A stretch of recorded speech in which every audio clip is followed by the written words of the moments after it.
Today we're going to compare the Thule Shine and the Nuna Triv Next, two strollers oriented towards urban or car-based lifestyles that are lightweight and have easy folding characteristics.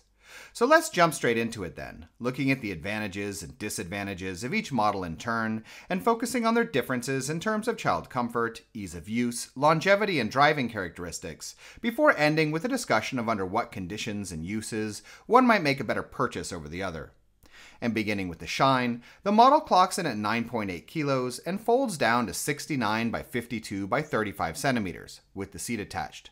It can take 22 kilos in the seat and 10 kilos in the underslung storage basket. As far as child comfort is concerned, the Shine seat is adjustable between a good upright position and a near flat recline, while size-wise, the seat has an inside width of 29 centimeters, a length for the sitting surface of 95, determined by adding up the lengths of the backboard, baseboard, and leg rest, as well as a longer length of 105 when folding down the leg rest and using the front frame mounted footrest. The textiles are decently durable and padded, and the canopy has both a sun flap and an extension portion zipped into the back and provides good sun coverage, while ventilation comes via a coverable mesh panel in the extending section.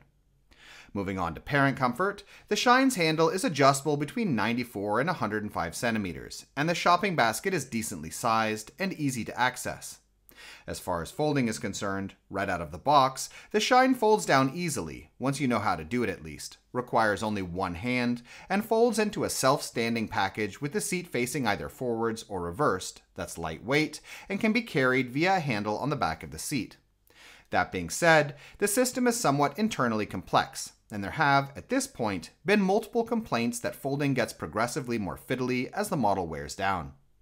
As far as how the Shine feels to use, the stroller as a whole has a somewhat chunky plastic feel in my opinion, rigid and stiff, but loose both with the handle as well as the seat frame in its connection to the chassis, while driving-wise, the Shine has decent wheel size but quite poor suspension, and combined with that rigid feel is pretty unpleasant to drive over even lighter rough ground. On top of this, the stroller is quite long, which makes tipping and maneuvering a bit on the heavy side.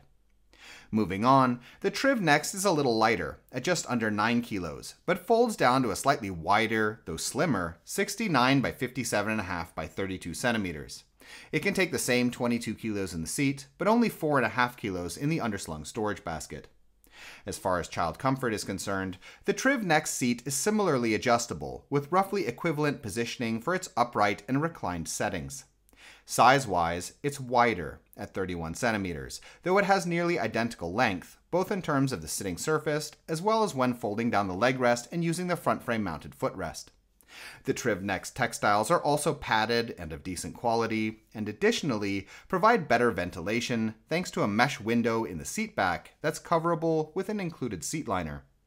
As far as sun coverage is concerned, the Triv Next canopy also has both a sun flap and an extendable portion built into the back, and is similar in length when fully extended, while also being a little wider, though I would note that the mesh panels in the extension section do not have flaps to block out sunlight. When it comes to parent comfort, the Triv Next has a slightly higher range of handle height, from 96 to 106 centimeters, while the shopping basket is similarly sized and also decently accessible. With regards to folding, the Triv Next also folds down with one hand to a single standing piece with either the seat forwards or reversed, and the folding system is also simpler in design, being activated at the center of the chassis, directly adjacent to the folding hubs themselves, and as a result, is not prone to the alignment problems that the Shine can suffer from over time. In addition, the lighter weight and slimmer folded dimensions also make it a tad easier to fit in a car trunk in my opinion. As far as the general feel of using the Triv Next goes, while the model isn't as loose with the handle or seat frame, its skinnier bars and slighter overall build make it feel more fragile than the Shine, and it is overall less durable when it comes to loosening up from wear. When it comes to driving, the model's larger rear wheels and more noticeable suspension make it more comfortable to push over bumpy ground, and the model is also easier to steer and tip in my opinion. So which one of these should you get then? In my opinion, the lighter weight and easier fold of the Triv Next make it a much better choice for a car-based lifestyle, with the terrain capability being a nice bonus if you want to occasionally take the model off-road, while the Shine will be a better choice if you're looking for something for all-day, everyday use in an urban setting, provided that the streets are generally smooth, simply because it's a bit more substantially built, and thus has a better chance of holding up to more regular use in the long run. In any case, we hope you found this video interesting, and if you did, please subscribe, as a sort of support really helps us to continue making videos in the future. If you'd like to know more about either of these models, we have standalone reviews that go into a lot more detail, and links have been added in the description.